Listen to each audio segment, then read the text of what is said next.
Students, welcome to my new video. In this video we have discussed about class 10th chapter number 3 pair of linear equation in two variable exercise 3.2.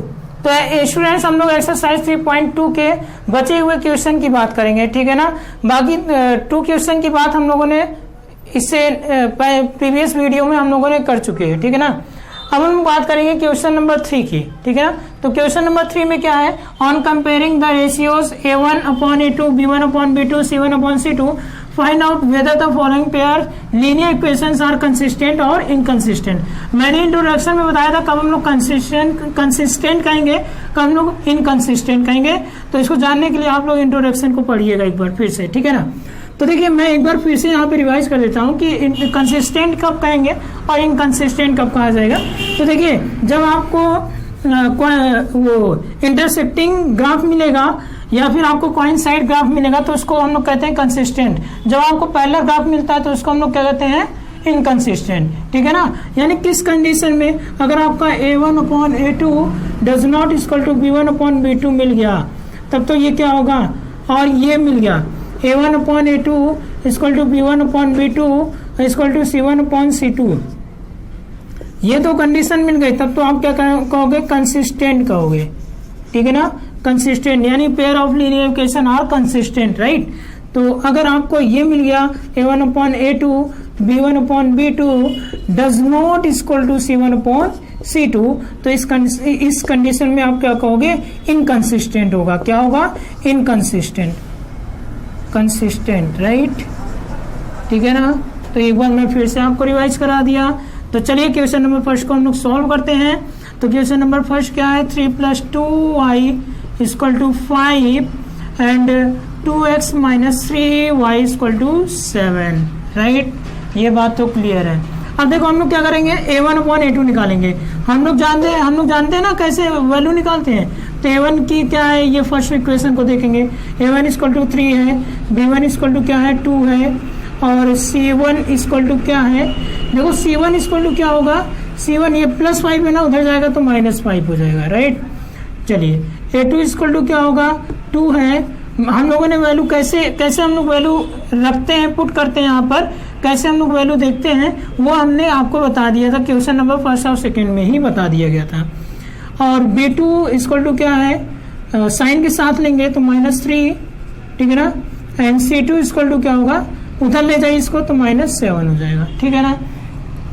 अब देखिए हम लोग को क्या check करना है, a1/a2 check करेंगे तो 3/2 आ रहा है। और क्या चेक कर ले हम लोग, b1/b2 चेक करेंगे तो 2/-3 आ रहा है। अब ये बताइए क्या a1/a2 b1/b2 का रेशियो इक्वल है, नहीं इक्वल है, तो इक्वल है ही नहीं, तो आगे सॉल्व करने की जरूरत ही नहीं है आपको। Does not equal to b1/b2, ये जब does not equal to b1/b2 है, इसका मतलब मैं क्या कहा था, इस कंडीशन में हम लोग क्या कहेंगे, कंसिस्टेंट। तो क्या होगा, पेयर ऑफ लीनियर इक्वेशन क्या होगा, are consistent. Pair of linear equation is consistent. अब क्या लिखोगे, pair of linear equation is consistent. मैं यहाँ पे क्यों लिखता हूँ कंसिस्टेंट, ठीक है ना। आप क्या लिखोगे, pair of linear equation is consistent, right. यानी कि ये consistent pair of linear equation है। चलिए ये था फर्स्ट का सॉल्यूशन। चलिए सेकंड में हम लोग देख लेते हैं। तो आप इसको नोट डाउन कर लीजिए, फिर हम लोग सेकंड की बात करते हैं, ठीक है ना। तो चलिए हम लोग सेकंड की बात कर लेते हैं। क्वेश्चन नंबर सेकंड भी हम लोग सॉल्व कर लेंगे, ठीक है। तो उसको भी हम लोग ऐसे ही सॉल्व करेंगे और कुछ इसमें कुछ अलग से नहीं हम लोग कुछ लगाने वाले हैं, ठीक है ना। ऐसे ही हम लोग इसको सॉल्व करने वाले हैं, ठीक है। तो क्वेश्चन नंबर सेकंड की बात करेंगे, राइट। तो क्वेश्चन नंबर सेकंड देख लेते हैं, है क्या ये क्वेश्चन नंबर सेकंड। तो देखिए सेकंड में क्या है, सेकंड में 2x - 3y = 8 और क्या है 4x - 6y = 9, ठीक है ना। सेकंड में इजी दिख रहा है तो वैल्यू रख देते हैं, पुट कर लेते हैं, मतलब फाइंड आउट कर लेते हैं। a1 की वैल्यू 2, b1 की वैल्यू क्या हो जाएगी 3, c1 की वैल्यू ये 8 उधर, अच्छा b1 की वैल्यू -3 साइन के साथ लेते हैं, -3, और c1 की वैल्यू ये 8 है, उधर जाएगा तो -8, और c1 की वैल्यू क्या हो जाएगी, -8 हो जाएगी, ठीक है ना। चलिए A2 की वैल्यू क्या है, A2 की वैल्यू 4 और B2 की वैल्यू क्या है -6 और इधर हम लोग C2 की वैल्यू अगर 9 को उधर ले जाएंगे तो -9 हो जाएगा, तो ये C2 की वैल्यू हो गई। ठीक है ना, इतनी वैल्यू तो हम लोगों को मिल गई है। अब हम लोग क्या करेंगे, अब हम लोग रेशियो चेक करेंगे, A1/A2 चेक करेंगे तो क्या होगा 2/4। ठीक है ना, तो 2 1 जा 2, 2 2 जा 4, 1/2 आ जाएगा। फिर हम लोग क्या चेक करेंगे, हम लोग चेक करेंगे B1/B2 चेक कर लेते हैं। ठीक है ना, B1/B2 चेक कर लेते हैं। तो B1/B2 क्या है -3/-6, 3 2 जा 6 यानी कि ये भी क्या आ गया 1/2 आ गया। C1/C2 चेक करते हैं हम लोग, C1/C2 तो -8/-9, तो ये तो कैंसिल हो गया, लेकिन यहाँ क्या है -8/-9, ये तो इक्वल नहीं आया, तो हम लोग क्या लिखेंगे A1/A2 equal to B1/B2 does not equal to C1/C2, does not equal to C1/C2। तो ये बताइए कौन सी कंडीशन है, इनकंसिस्टेंट में ऐसा होता है ना, तो आप क्या बताओगे, this pair of linear equation is inconsistent.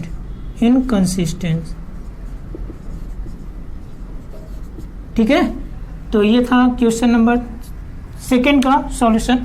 तो चलिए क्वेश्चन नंबर 3 का भी सॉल्यूशन देख लेते हैं हम लोग। ठीक है ना, मैं इसको अच्छा इरेज नहीं करूंगा, रहने दीजिए। देखिए आप ध्यान दीजिए, इसको आप नोट डाउन कर लीजिए। ठीक है ना, चलिए अब हम लोग क्वेश्चन नंबर 3 को भी देख लेते हैं जल्दी से। ठीक है ना, क्वेश्चन नंबर 3 में क्या है, ठीक है, तो क्वेश्चन नंबर 3 की बात करते हैं हम लोग। ठीक है, तो क्वेश्चन नंबर 3 में हम लोग देखेंगे क्या क्या है। ठीक है ना, तो चलिए क्वेश्चन नंबर 3 है आपका, क्या गिवन है 2/3x। यस, ये तो थोड़ा सा चेंज करके दे दिया है, फ्रैक्शन में दे दिया है, फिर भी हम लोगों को कोई प्रॉब्लम नहीं है, हम लोगों को अपने रूल पे चलना है। ठीक है ना, 9x - 10y इक्वल टू 14। ठीक है, क्या A1 की वैल्यू क्या हो जाएगी 2/3 हो जाएगी, B1 की वैल्यू क्या हो जाएगी 5/3 हो जाएगी, C1 की वैल्यू क्या हो जाएगी +7 है, उधर जाएगा तो -7 हो जाएगा। ठीक है ना, A2 की वैल्यू क्या हो जाएगी 9 हो जाएगी, B2 की वैल्यू क्या हो जाएगी -10 हो जाएगी, और C2 की वैल्यू +14 है, उधर जाएगा तो -14 हो जाएगा। ठीक है, इतनी बात तो क्लियर हो गई। ठीक है, अब हम लोग रेशियो चेक करते हैं, A1/A2 यानी 2/3/9। ठीक है ना, 2/3/9। तो अब हम लोग क्या करेंगे, ये हो जाएगा आपका, तो इसको हम लोग सॉल्व करते हैं 2/3 × 9, इसका मतलब ये हो गया आपका। ठीक है, तो आप इसको कैसे सॉल्व करोगे, आप इसको सॉल्व करो तो क्या हो जाएगा 2/27, 2/27। ठीक है ना, तो चलिए 2/27। ठीक है, चलिए आगे देखिए, अब B1/B2 निकाल लेते हैं। ठीक है ना, B1/B2। ठीक है, तो B1/B2 जब हम लोग फाइंड आउट करेंगे तो क्या हो जाएगा, B1 क्या है 5/3। ठीक है ना, B1 क्या है 5/3 है और B2 क्या है -10 है, तो इसको भी सॉल्व कीजिए आप। तो हम लोग जब सॉल्व करेंगे तो 5/-30 हो जाएगा, यानी 10 × 3 तो 5/-30 और 5 × 5, 5 6 जा 30 यानी क्या आ जाएगा -1/6 हो जाएगा। ठीक है, ये भी बात क्लियर हो गई। ठीक है ना, अब देखिए आगे, देखिए आगे हम लोग निकालेंगे C1/C2 क्या हो जाएगा -7/-14। तो ये अच्छा ये देखिए स्टार्टिंग में ये देखिए ना, ये दोनों क्या रेशियो, ये दोनों रेशियो क्या इक्वल हो पा रहे हैं, नहीं हो पा रहे इन दोनों का रेशियो, तो C1 और C2 निकालने का कोई मतलब है नहीं। ठीक है ना, तो A1 और A2 does not equal to क्या हो गया B1 और B2। ठीक है ना, A1 A2 B1 B2 के इक्वल नहीं है, तो जब इक्वल है ही नहीं तो आगे बात ही नहीं करनी है हम लोगों को, तो हम लोग डायरेक्ट कर देंगे क्या कंसिस्टेंट होगा, यानी pair of linear equation, this pair of linear equation is consistent, right. ठीक है ना, तो ये था क्वेश्चन नंबर 3। अब हम लोग बात करते हैं क्वेश्चन नंबर 4 की, तो आप इसको नोट डाउन कर लीजिए।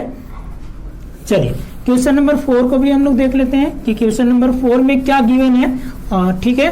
तो क्वेश्चन नंबर 4 देखिए, क्वेश्चन नंबर 4 है आपका। क्वेश्चन नंबर 4 जो है वो क्या गिवन है, 5x माइनस 3y और इक्वल टू 11, ठीक है ना। 5x क्वेश्चन नंबर 4 है, बाकी इन सब का हमें कोई मतलब है नहीं, इसको हम अलग कर देते हैं, ठीक है ना।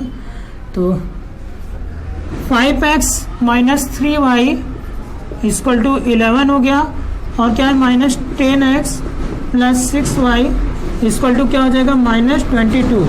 तो वही वैल्यू निकालते हैं, a1 equal to 5, b1 equal to minus 3 और c1 इक्वल टू क्या हो जाएगा 11 हो जाएगा, ठीक है ना। 11 नहीं, माइनस 11 हो जाएगा, ठीक है ना, माइनस 11 हो जाएगा, ठीक है। अब क्या करना है, a2 इक्वल टू क्या हो जाएगा माइनस 10 और b2 इक्वल टू क्या हो जाएगा 6 हो जाएगा, और c2 इक्वल टू क्या हो जाएगा माइनस 22 इधर जाएगा तो प्लस 22 हो जाएगा, ठीक है। चलिए, ये एक वैल्यू हम लोगों ने लिख लिया। चलिए, अब हम लोग क्या करते हैं, चेक करते हैं रेशियो को। a1 upon a2 5 by minus 10, तो 5 × 5 2 × 10 यानी माइनस 1/2 आ गया। हम लोग क्या चेक करेंगे, b1 upon b2 equal to क्या हो जाएगा माइनस 3/6 और 3 × 3 2 × 6, यहाँ भी क्या आ गया माइनस 1/2 आ गया, ठीक है ना। हम लोग क्या चेक करेंगे, c1 अपॉन c2 तो इक्वल टू क्या हो जाएगा माइनस 11/22, तो यहाँ भी क्या आ गया माइनस 1/2 आ गया। अब हम लोग यहाँ पे क्या देख रहे हैं, अब हम लोग यहाँ पे ये देख रहे हैं कि a1 अपॉन a2 रेशियो और b1 अपॉन b2 का जो रेशियो है और c1 अपॉन c2 का जो रेशियो है वो तीनों क्या हो रहे हैं, इक्वल आ रहे हैं। तो इक्वल की कंडीशन में क्या होता है, कंसिस्टेंट होता है। तो हम लोग को आगे कुछ बात ही नहीं करनी है, हम लोग बस डायरेक्ट लिख देंगे this pair of linear equation is consistent, ठीक है ना। This pair of linear equation is consistent. तो ये था क्वेश्चन नंबर 4। अब हम लोग बात करेंगे क्वेश्चन नंबर 5 की, तो इसको आप नोट डाउन कर लीजिए। चलिए स्टूडेंट्स, क्वेश्चन नंबर 5 की बात कर लेते हैं हम लोग।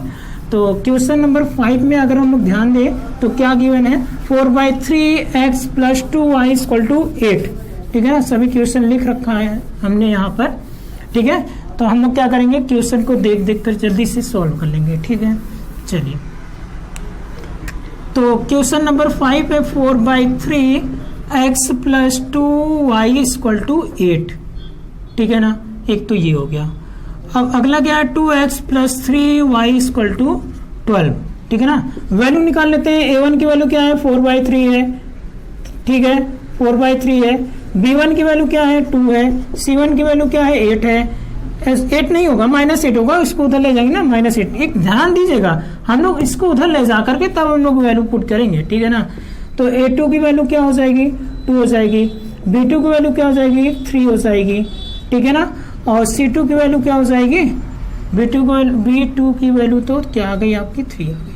c2 की वैल्यू क्या हो जाएगी +12 है, उधर जाएगा तो -12, ठीक है ना। इतनी बात तो क्लियर हो गई, इतनी बात तो क्लियर हो गई। चलिए, अब देखिए, अब हम लोग क्या करेंगे, सॉल्व करते हैं रेशियो को। तो a1 अपॉन a2, a1 की वैल्यू 4/3 अपॉन 2 यानी क्या हो जाएगा 4/6 हो जाएगा, 2 2 जा 4, 2 3 जा 6 यानी 2/3 आ जाएगा। b1 अपॉन b2 निकालते हैं, b1 upon b2 equal to क्या हो जाएगा 2/3 हो जाएगा, डायरेक्ट वैल्यू है, ठीक है ना। और हम लोग क्या करते हैं, c1 अपॉन c2 निकालते हैं, इसको भी देख लेते हैं। तो c1 upon c2 -8/-12 minus plus 4 2 जा 8, 4 3 जा 12। ओह, यहाँ भी क्या आ जा रहा है, सब इक्वल आ जा रहा है, वाह भाई। तो यहाँ भी क्या हो जा रहा है, इक्वल आ जा रहा है सब, ठीक है ना। जो तो a1 अपॉन a2 का रेशियो इक्वल टू होगा b1 अपॉन b2 के रेशियो के इक्वल होगा, और c1 अपॉन c2 के रेशियो इक्वल होगा, ठीक है ना। तो यहाँ पे क्या हो जाएगा, तो ऐसे कंडीशन में आगे हमको कुछ नहीं, बस हम लोग देखेंगे क्या है। तो यहाँ पे क्या हो जाएगा, कंसिस्टेंट हो जाएगा, कंसिस्टेंट, ठीक है ना। तो this pair of linear equation is consistent. तो ये था स्टूडेंट क्वेश्चन नंबर 3, और क्वेश्चन नंबर 3 के सभी पार्ट को हम लोगों ने यहाँ पे सॉल्व कर लिया। अब हम लोग सॉल्व करेंगे क्वेश्चन नंबर 4, ठीक है ना। तो इसको नोट डाउन कर लीजिए। चलिए स्टूडेंट्स, क्वेश्चन नंबर 4 देख लेते हैं हम लोग। कह रहे हैं कि which of the following pairs of linear equation are consistent और इनकंसिस्टेंट। पहले तो हम लोग को ये बताना है कौन से कंसिस्टेंट है कौन से इनकंसिस्टेंट है। अगर कंसिस्टेंट है तभी हम लोग को ग्राफिकली सॉल्यूशन फाइंड आउट करना है, ठीक है ना। तो चलिए चेक कर लेते हैं हम लोग। तो इसको A1 इक्वल टू, पहले हम लोग चेक करेंगे कंसिस्टेंट है कि इनकंसिस्टेंट। तो A1 हो गया, B1 इक्वल टू 1 है और C1 इक्वल टू क्या हो जाएगा -5 हो जाएगा, ठीक है ना। इतनी बात तो क्लियर है। और यहाँ पे क्या है A2 इक्वल टू क्या है 2 है, B2 इक्वल टू क्या है B2 भी 2 है, B2 इक्वल टू 2 है और यहाँ पे C2 इक्वल टू क्या है 10 है ना, उधर जाएगा तो -10 हो जाएगा। चलिए हम लोग रेशियो चेक करेंगे A1 अपॉन A2 तो 1/2 आ रहा है। B1 अपॉन B2 अगर हम लोग चेक करते हैं B1 अपॉन B2 तो ये भी क्या आ जा रहा है 1/2 आ जा रहा है, ठीक है ना। और C1 अपॉन C2 चेक करते हैं तो C1 अपॉन C2 -5/10 ये भी क्या आ जा रहा है आपका 1/2 आ जा रहा है डिवाइड करने पर। यानी कि हम लोग देख रहे हैं यहाँ पर A1 upon A2 equal to B1 upon B2 equal to C1 upon C2, ठीक है ना। और ये तीनों इक्वल आ रहे हैं तो इस कंडीशन में हम लोग क्या कहते हैं कंसिस्टेंट कहते हैं। मैं यहाँ पे लिखा था इससे पहले वाले क्वेश्चन में, ठीक है ना, कंसिस्टेंट कहते हैं, ठीक है। चलिए अब आगे हम लोग जब कह रहे हैं कि अगर कंसिस्टेंट मिल जाता है तो हम लोग को बताना है ऑब्टेन द सॉल्यूशन ग्राफिकली। अब हम लोग को सॉल्यूशन फाइंड आउट करना है, ठीक है ना। तो देखिए पहले हम लोग क्या करेंगे इस इक्वेशन को लेंगे x + 5 x + y equal to 5। First equation को ले लेते हैं, इसको इक्वेशन मान लेते हैं फर्स्ट, इसको मान लेते हैं सेकेंड। फ्रॉम इक्वेशन फर्स्ट ले लिया हम लोगों ने, टेकिंग इक्वेशन फर्स्ट, ठीक है ना, टेकिंग इक्वेशन फर्स्ट। इसके सॉल्यूशन निकालते हैं हम लोग, सॉल्यूशन निकाल लेते हैं। तो पहले हम लोग क्या करेंगे x की जगह 4 वैल्यू पुट करते हैं, x इक्वल टू 4 पुट करेंगे तो y की वैल्यू क्या आ जाएगी देखिएगा। x की जगह हम लोग क्या करेंगे 4 पुट करेंगे तो 4 + y इक्वल टू 5 और y इक्वल टू क्या आ जाएगा 5 - 4 इक्वल टू 1 आ जाएगा। अरे ये जाएगा, ठीक है ना, सब्ट्रैक्ट करेगा तो 5 - 4 इक्वल टू 1 आ गया। यानी कि जब हम लोगों ने x की वैल्यू 4 पुट किया तो y की वैल्यू क्या आ गई 1 आ गई। अब x की वैल्यू हम लोग 3 पुट करते हैं, 3 पुट करेंगे x इक्वल टू, यहाँ आप लिखेंगे पुट x इक्वल टू 4 और यहाँ लिखेंगे put x equal to 3। x equal to 3 put करेंगे हम लोग तो क्या होगा चेक करते हैं हम लोग। तो 3 + y इक्वल टू 5, ठीक है ना, +3 है, इधर आएगा तो -3 हो जाएगा तो y इक्वल टू क्या हो जाएगा 5 - 3 इक्वल टू 2 आ जाएगा, ठीक है। अब पुट x इक्वल टू रखते हैं हम लोग क्या 2 रख देते हैं, x इक्वल टू 2 रखेंगे तो 2 + y इक्वल टू क्या आ जाएगा 5।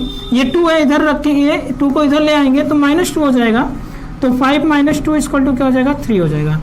तो ये आ गया आपका ये, ठीक है ना। इसके 3 वैल्यू हम लोगों ने निकाल लिया, 3 सॉल्यूशन। चलिए नेक्स्ट हम लोग जो सेकेंड इक्वेशन है उसका भी सॉल्यूशन निकाल लेते हैं। फिर हम लोग क्या करेंगे कोऑर्डिनेट टेबल साथ में बना लेंगे, ठीक है ना। चलिए ऐसे बना लेते हैं इक्वेशन फर्स्ट के लिए जो कोऑर्डिनेट टेबल है, ठीक है ना। इक्वेशन फर्स्ट के लिए जो कोऑर्डिनेट टेबल है वो क्या क्या, जब हम लोगों ने यहाँ पे कोऑर्डिनेट टेबल मैंने आपको बताया था कि कोऑर्डिनेट टेबल कैसे बनाते हैं हम लोग। तो यहाँ पे हो गया x और ये y। x की वैल्यू जब हम लोगों ने 4 पुट किया तो y की वैल्यू 1 मिली, x की वैल्यू जब हम लोगों ने 3 पुट किया y की वैल्यू 2 मिल गई, x की वैल्यू जब हम लोगों ने 2 पुट किया y की वैल्यू 3 मिल गई। समझ में आ गया, ठीक है ना। ये कोऑर्डिनेट टेबल हो गया। तो हम लोग क्या करेंगे यहाँ पर ये 4 1 को कोऑर्डिनेट A बनाएंगे और 3 2 को कोऑर्डिनेट ऑफ पॉइंट B मान लेते हैं, सपोज करते हैं, ठीक है ना। हम लोग यहाँ पे सपोज करते हैं, ठीक है। और कोऑर्डिनेट C को हम लोग क्या कर लेंगे 2 3 कर लेंगे, ठीक है ना। A B C हो गया, ठीक है। चलिए अब आगे देखिए, अब हम लोग क्या करेंगे अगले इक्वेशन को हम लोग सॉल्व करने वाले हैं, ठीक है ना, अगले इक्वेशन को। तो इक्वेशन सेकेंड, ठीक है ना, टेकिंग इक्वेशन सेकेंड को ले लेते हैं। तो क्या है 2x + 2y = 10 है, ठीक है ना। हम लोग क्या करेंगे, वही काम करते हैं, ठीक है ना, जो हम लोग करते हैं। 2 की वैल्यू क्या रखते हैं, 4 रखते हैं, तो सॉरी x की value put x equal to 4, put x equal to 4। जब हम लोगों ने x इक्वल टू 4 रखा तो क्या होगा, तो 4 यहाँ हो जाएगा प्लस 2y इक्वल टू 10 हो जाएगा, ठीक है ना। 4 2 जा 8, 8 प्लस 2y इक्वल टू 10, और 8 यहाँ आएगा, सब्ट्रैक्ट करेगा 10 से, प्लस में ना, इधर आएगा तो माइनस में 8, और 10 में से 8 गया तो 2 आ गया, तो 2y इक्वल टू क्या हो जाएगा 2, 2 1 जा 2, y इक्वल टू क्या आ गया 1 आ गया, ठीक है ना। चलिए अब हम लोग क्या करते हैं, पुट x इक्वल टू क्या पुट कर देते हैं हम लोग यहाँ पर, x इक्वल टू हम लोग पुट कर देते हैं 3 पुट कर देते हैं, तो 2 into 3 plus 2y equal to 10, ठीक है ना। 2 3 या 6 प्लस 2y इक्वल टू 10, देखो 6 प्लस कर रहा है, इधर आएगा तो माइनस करेगा, तो 2y equal to 10 minus 6 equal to क्या आएगा बताइए, 10 माइनस 6 इक्वल टू क्या आएगा 4 आएगा, तो 2 2 जा 4, तो y की वैल्यू क्या आ गई 2 आ गई, ठीक है ना। अब हम लोग क्या करते हैं, अब देखिए अब आगे हम लोग क्या करेंगे, now put x equal to क्या, x इक्वल टू क्या पुट कर देंगे हम लोग यहाँ पे 2 पुट कर देते हैं। x इक्वल टू जब 2 पुट करेंगे तो 2 इंटू 2 हो जाएगा, इसी पे पुट करना है सब, ठीक है ना, इक्वेशन सेकंड पे, ठीक है ना। तो 2 इंटू 2 प्लस 2y, देखिए 2x है ना, तो 2 into 2 plus 2y equal to 10, अब 2 2 जा 4 प्लस 2y इक्वल टू 10, 10 में से 4 को सब्ट्रैक्ट करेंगे क्या आएगा 6 आएगा, तो 2y इक्वल टू क्या आ जाएगा 6, तो 2 3 जा 6, y की वैल्यू क्या आ गई 3 आ गई, ठीक है ना।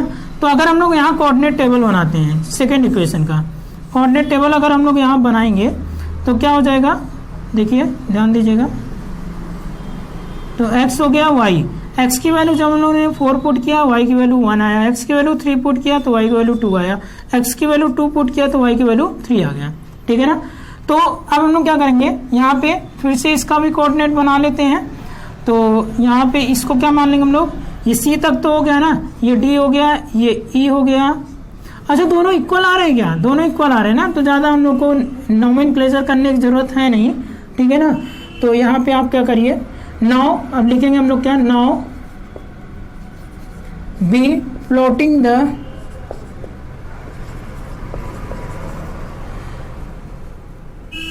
Coordinate following coordinate on the graph paper, graph paper, हम लोग इसको क्या करेंगे ग्राफ पेपर पे प्लॉट कर देंगे। तो देखिए 1 2 आगे हम लोग क्या कर रहे हैं 1 2 और यहाँ हो गया 3 और यहाँ हो गया क्या 4, और ये तो 0 है आपका, इधर भी हम लोग देख लेते हैं -1 -2 -3 -4, ऐसे ही डाउन साइड में हम लोग देख लेते हैं -1 -2 -3, यहाँ -3 कर देते हैं हम लोग इसको, और ये हो जाएगा क्या -4 हो जाएगा, ठीक है ना। इतनी बातें तो हो गई। ये क्या हो जाएगा आपका y डैश, यहाँ पे क्या हो जाएगा आपका y होता है, ठीक है ना। यहाँ पे क्या हो जाएगा 1 2 3 4, बस 4 तक ही जाना हम लोग को, ज़्यादा जाना है नहीं। तो देखिए क्या क्या हम लोग को रिप्रेजेंट करना है 4 और 1, तो 4 और 1 यानी x एक्सिस पर 4 जाएंगे, y एक्सिस पर हम लोग क्या करेंगे 1, यानी ये पॉइंट हो जाएगा 4 और 1, ये ठीक है ना, क्लियर है, ठीक है ना। अब क्या कर रहा है फिर 3 और 2 3 x एक्सिस पर 3 y एक्सिस पर 2, तो 3 और 2 यानी कि अगर हम लोग देखेंगे तो 3 और 2 यहाँ बन रहा है, ठीक है ना। ये क्या हो गया 3 और 2 हो गया। चलिए थोड़ा सा ऊपर होना चाहिए, 3 और 2। चलिए अब क्या है 2 और 3 यानी कि अब हम लोग देखेंगे तो यहाँ बन रहा है। मैंने आपको पहले ही बता दिया कि स्केल का यूज कीजिएगा ग्राफ में, ठीक है ना। ये क्या हो गया 2 और 3, ये तो हो गया। हम लोगों ने किसको देखा इस पर, देखो इसको कैपिटल से लिख दो, ए बी कोऑर्डिनेट को और यहाँ सी कोऑर्डिनेट को हम लोगों ने देखा, ठीक है ना। और यहाँ पे अगर आपको नेम देना है तो यहाँ पे क्या हो जाएगा कोऑर्डिनेट ए हो जाएगा। कौन सा कोऑर्डिनेट, ए में क्या है 4 और 1 हो गया, ठीक है ना। Coordinate of point A, coordinate of point B क्या था 3 और 2 था, और कोऑर्डिनेट ऑफ पॉइंट सी क्या था 2 और 3 था। यही क्या हो जाएगा आपका, अगर हम लोग आगे देखेंगे इसको डी ई एफ मान ले तो ये क्या हो जाएगा, यही क्या हो जाएगा डी ई एफ हो जाएगा, ठीक है ना। तो हम लोग जब इसको मिलाएंगे, हम लोग जब इसको मिलाएंगे तो देखिए क्या हो रहा है, सभी जो लाइंस है यानी कि जो L1 है इससे क्या हुआ L1 यानी पहले का कोऑर्डिनेट, जो पहले की कोऑर्डिनेट आया था उससे एक हमने क्या किया L1 को ड्रॉ कर लिया। अब दूसरे का कोऑर्डिनेट देखते हैं, दूसरे इक्वेशन का, दूसरे इक्वेशन का कोऑर्डिनेट क्या है 4 1 है, 3 2 है, तो फिर से वहीं पे आएगा 4 1, 3 2, फिर से वहीं आएगा 3 2, 2 3, फिर से वहीं आएगा 2 3। यानी कि हम लोग देख रहे हैं क्या L1 और L2 क्या कर रहा है, एक दूसरे के ऊपर ओवरलैप कर जा रहा है। ओवरलैप करने का मतलब कोइंसिडेंट हो रहा है, ठीक है ना, कोइंसाइड हो रहा है, ठीक है ना। तो क्या होगा कोइंसाइड होगा, तो यहाँ पे हम लोग क्या कर देंगे कोइंसिडेंट कहेंगे, ठीक है ना। यानी कि L1 और L2 यानी कि जो सॉल्यूशन मिल रहा है हम लोग को, कैसा सॉल्यूशन मिलेगा, इनफाइनाइट सॉल्यूशन, इनफाइनाइट सॉल्यूशन। तो चलिए स्टूडेंट्स हम लोग क्वेश्चन नंबर 4 का सेकेंड पार्ट सॉल्व कर लेते हैं। तो हम लोग पहले चेक कर लेते हैं कंसिस्टेंट है कि इनकंसिस्टेंट, ठीक है ना, यही बात की गई है क्वेश्चन में। तो चेक करते हैं, तो ए की वैल्यू क्या हो जाएगी, A1 की वैल्यू 1 हो जाएगी, B1 की वैल्यू क्या हो जाएगी -1 हो जाएगी, और जो C1 है C1 की वैल्यू क्या हो जाएगी -8 हो जाएगी। ऐसे ही A2 की वैल्यू 3 हो जाएगी, B2 की वैल्यू क्या हो जाएगी -3 हो जाएगी, और C2 की वैल्यू क्या हो जाएगी 16 हो जाएगा, ठीक है ना। अब हम लोग रेशियो निकालते हैं, A1/A2 1/3 आ जाएगा, B1/B2 अगर हम लोग निकालेंगे तो क्या हो जाएगा -1/-3 हो जाएगा। चलिए यानी कि 1/3 आ गया। अब हम लोग क्या करेंगे C1/C2 करेंगे, ठीक है ना, C1/C2 भी चेक करेंगे। तो C1/C2 चेक करेंगे -8 और 16, 8 1 जा 8 2 जा 16, तो C1/C2 क्या हो जाएगा -1/2 हो जाएगा। तो हम लोग देख रहे हैं यहाँ पे A1/A2 और B1/B2 इन दोनों का रेशियो तो इक्वल है, देखिए ना, इन दोनों का रेशियो, इन दोनों वैल्यू क्या आ रही 1/3, लेकिन C1/C2 नहीं इक्वल है, तो C1/C2 does not is equal, ठीक है ना। तो ऐसे कंडीशन में आपका क्या होता है इनकंसिस्टेंट होता है। अभी मैं यहाँ पे लिखा भी था प्रीवियस क्वेश्चन में, ठीक है ना। तो यहाँ पे क्या हो जाएगा इनकंसिस्टेंट, कंसिस्टेंट, इनकंसिस्टेंट। तो क्या कह रहा है कि अगर कंसिस्टेंट होगा तभी ग्राफिकली सॉल्यूशन फाइंड आउट करना है, तो इनकंसिस्टेंट है तो सॉल्यूशन हम लोग को फाइंड आउट नहीं करना है, ठीक है ना। तो आप इसको नोट डाउन कर लीजिए, फिर हम लोग बात करेंगे थर्ड पार्ट की। चलिए स्टूडेंट्स हम लोग क्वेश्चन नंबर 4 का थर्ड पार्ट देख लेते हैं, ठीक है ना। सबसे पहले हम लोग चेक कर लेंगे कंसिस्टेंट है कि इनकंसिस्टेंट। तो A1 = 2, B1 = 1 और C1 = क्या हो जाएगा -6 हो जाएगा। A2 = 4, B2 = -2 और C2 = क्या हो जाएगा -4 हो जाएगा, ठीक है ना। ये हम लोगों ने वैल्यू पुट कर लिया। तो A1/A2 हम लोग चेक करते हैं, तो 2/4 यानी कि क्या हो जाएगा 1/2 हो जाएगा। B1/B2 का रेशियो अगर हम लोग चेक करेंगे तो 1/2 -1/2, यहीं पे हम लोग देख रहे हैं इक्वल आ ही नहीं रहा है, ये तो प्लस में 1/2 है, ये माइनस में 1/2 है। तो यानी कि कंडीशन क्या आ रहा है A1/A2 does not equal to B1/B2, ये प्लस में आ रहा है माइनस में आ रहा है, तो कहाँ इक्वल होगा, तो ये इक्वल नहीं है। तो ऐसे कंडीशन में क्या होता है कंसिस्टेंट होता है।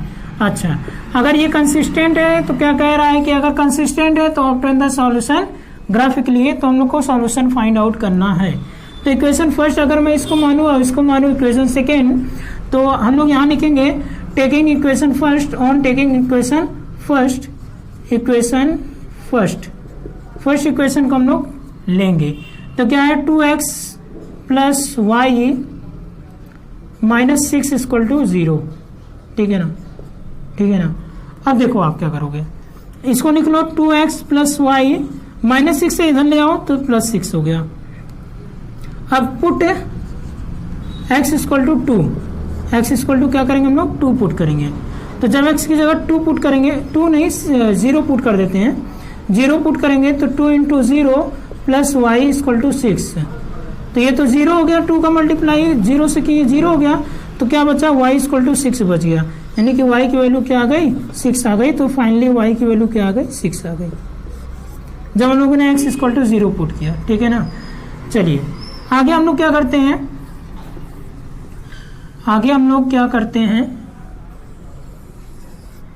ठीक है ना।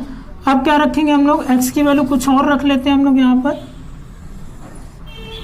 तो टेकिंग अच्छा x put x equal to 0, अब क्या करेंगे put x equal to 1 put कर लेते हैं x की जगह।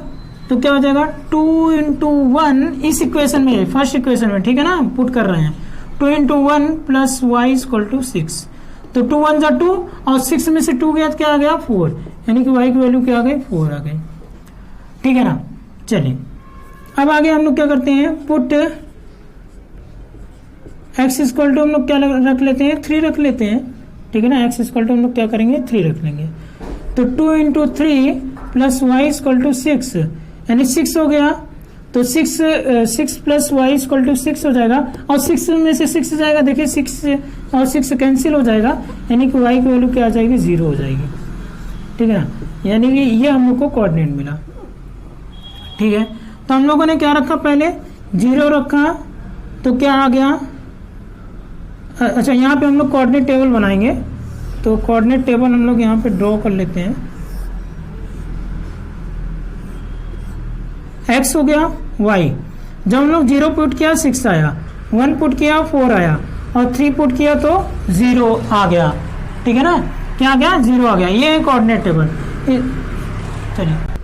चलिए इसको a मान लेता हूँ, इसको b मान लेता हूँ। ये कोऑर्डिनेट 0 6 1 4 और इसको हम लोग क्या मान लेते हैं c मान लेते हैं, ठीक है ना। अब हम लोग इक्वेशन सेकंड को रखते हैं, टेकिंग इक्वेशन सेकंड, ठीक है ना।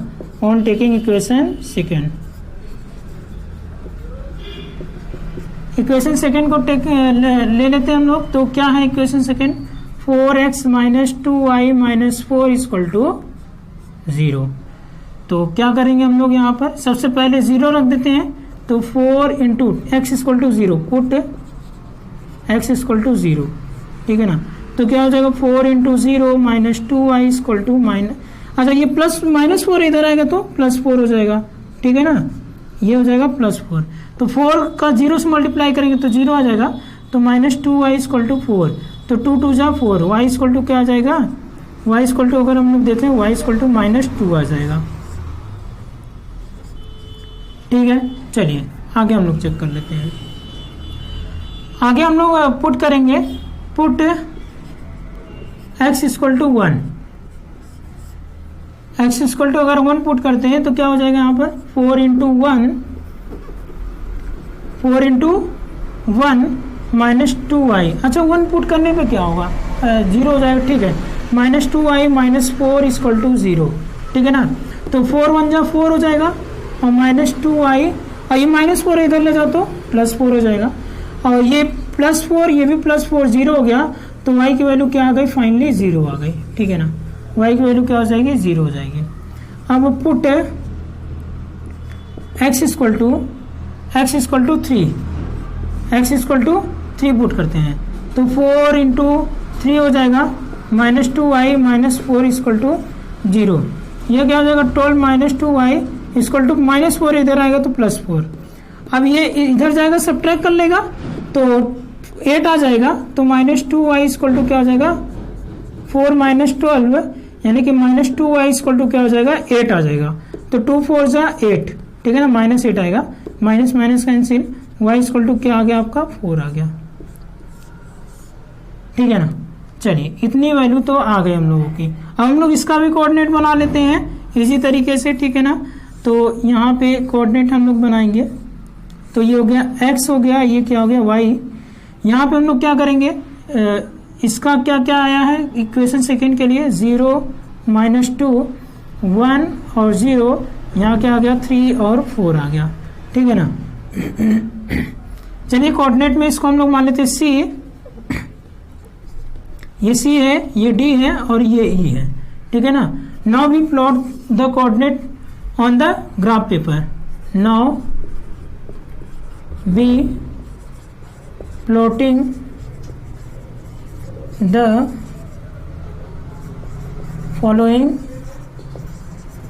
कोऑर्डिनेट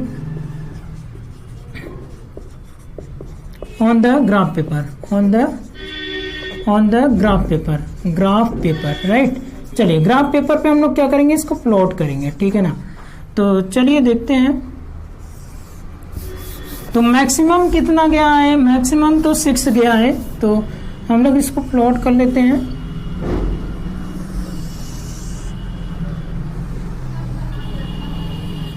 ठीक है ना।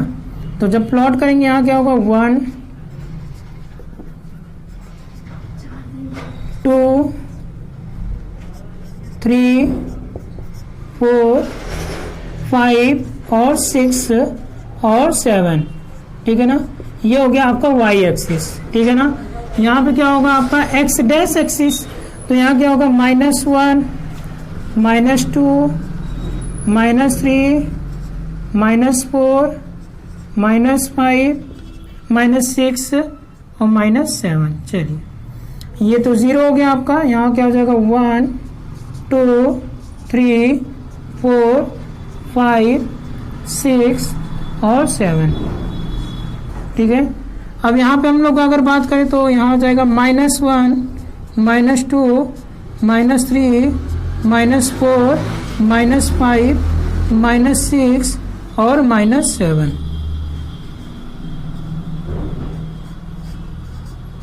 ये हो गया y डैश और इधर हो गया आपका x एक्सिस, राइट। चलिए कोऑर्डिनेट को हम लोग प्लॉट कर लेते हैं। 0 6 है तो 0 6 यानी कि यहाँ पे होगा, ये क्या हो गया कोऑर्डिनेट A हो गया, ये हो गया क्या 0 और 6 हो गया, ठीक है ना। कोऑर्डिनेट A 0 और 6 हो गया। चलिए आगे हम लोग देख लेते हैं 1 4 1 4 यानी कि x एक्सिस पर 1 y एक्सिस पर 4, तो ये हो जाएगा क्या 1 और 4, तो ये हो गया कोऑर्डिनेट B 1 और 4। कोऑर्डिनेट C को देखिए 3 और 0, 3 और 0 यानी कि 3 x एक्सिस पर 3, ठीक है ना, और y एक्सिस पर 0 यानी कि यहाँ पे हो जाएगा कोऑर्डिनेट C 3 0, ठीक है ना। हम लोग इसको क्या करेंगे, मिला लेंगे। मैंने कहा था आपको कि स्केल से हम लोग इसको मिलाएंगे, ठीक है ना, स्केल से। अब देखिए सेकेंड इक्वेशन का, ये तो L1 हो गया आपका, L1 आ गया। सेकेंड इक्वेशन का आप सॉल्व कीजिए। 0 और -2 है C, तो 0 और -2 देखिए कहाँ है, 0 और -2 ये हो गया, ठीक है ना। अच्छा ABC यहीं पे था आपका, D ये हो गया D, ये क्या हो जाएगा E और ये क्या हो जाएगा आपका F हो जाएगा, ठीक है ना। तो क्या है यहाँ पर 0 और -2 है, तो 0 और -2 हो जाएगा, यानी कि ये कौन सा कोऑर्डिनेट होगा D, तो यहाँ D कोऑर्डिनेट क्या है 0 और -2। चलिए अब E कोऑर्डिनेट क्या है 1 और 0, 1 एक्सिस पर और y एक्सिस पर क्या 0 कह रहा है, 1 और 0, तो यहाँ पे क्या हो जाएगा 1 और 0, ये क्या हो जाएगा कोऑर्डिनेट आपका E, ठीक है ना। तो यहाँ पे हम लोग लिख देते हैं 1 और 0 हो गया, ठीक है ना। ये क्या हो गया 1 और 0। अब आगे क्या है F क्या है 3 और 4, 3 क्या है x एक्सिस पर और y एक्सिस पर कितना है 4 है, ठीक है ना। तो इसको थोड़ा सा मैं यहाँ से बगल करता हूँ, इसको 1 और 4 लिख देता हूँ ऐसे, B था यहाँ पर 1 और 4 था। अच्छा यहाँ क्या है 3 और 4 है, तो 3 और 4 यानी कि हम लोग यहाँ पे कोऑर्डिनेट मिलेगा क्या हो जाएगा 3 और 4 हो जाएगा, ठीक है ना। तो ये कौन सा होगा कोऑर्डिनेट F होगा, ठीक है ना। हम लोग क्या करेंगे इसको मिला देंगे स्केल से, ठीक है ना। इंटरसेक्टिंग हो जाएगा तो हम लोग यहाँ लिख देते हैं इंटरसेक्टिंग, ठीक है ना। उसके अलावा देखिए, उसके अलावा ध्यान दीजिए। अच्छा यहाँ पे 2 और देखिए ये तो 2 है, ऐसे चेक करेंगे यहाँ भी 2 के आसपास, ये तो 3 तक जाने की जरूरत नहीं है, जब 3 के आसपास होता है तो 3 जाते हैं हम लोग। तो यहाँ क्या हो जाएगा 2 और 2 हो जाएगा, यानी जो सॉल्यूशन आएगा ना जब आप स्केल से बनाओगे तो सॉल्यूशन क्या मिलेगा इसका 2 और 2। तो ये था क्वेश्चन नंबर 4 का थर्ड पार्ट, ठीक है ना। तो आप इसको सॉल्व कर लीजिए।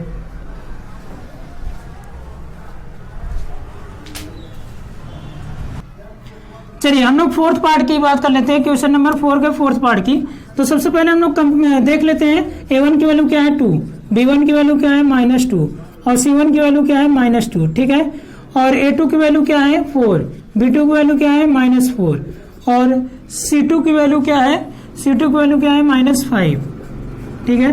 चलिए अब हम लोग क्या करेंगे, इसको चेक करेंगे रेशियो A1/A2 इक्वल टू क्या होगा 2/4, यानी 2/4, 2 1 2 2 2 4, ठीक है ना।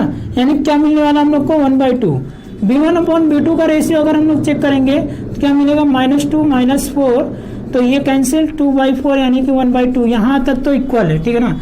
हम लोग चेक करेंगे क्या, C1/C2, तो C1/C2 जब हम लोग चेक करेंगे -2 है और क्या है -5 है, ठीक है ना। ये तो कैंसिल हो गया, 2/5 आ रहा है। हम लोग यहाँ पे क्या देख रहे हैं, हम लोग को यहाँ पे ये देखने को मिल रहा है कि A1/A2 equal to B1/B2 does not equal to C1/C2, ठीक है ना, does not equal to C1/C2। तो ऐसे कंडीशन में क्या होता है, ऐसे कंडीशन में मैंने आपको बताया था क्या होता है, इनकंसिस्टेंट होता है, इनकंसिस्टेंट, ठीक है ना। तो इनकंसिस्टेंट क्या कह रहा है, जब कंसिस्टेंट होगा तभी आप ग्राफिकली सॉल्यूशन कीजिए, जब इनकंसिस्टेंट होगा तो हम लोग आगे सॉल्व करेंगे नहीं। तो ये था आपका क्वेश्चन नंबर 3 और 4, यानी कि क्वेश्चन नंबर 4 के सभी पार्ट कंप्लीट हो चुके हैं, ठीक है ना। तो आप इसको नोट डाउन कर लीजिए।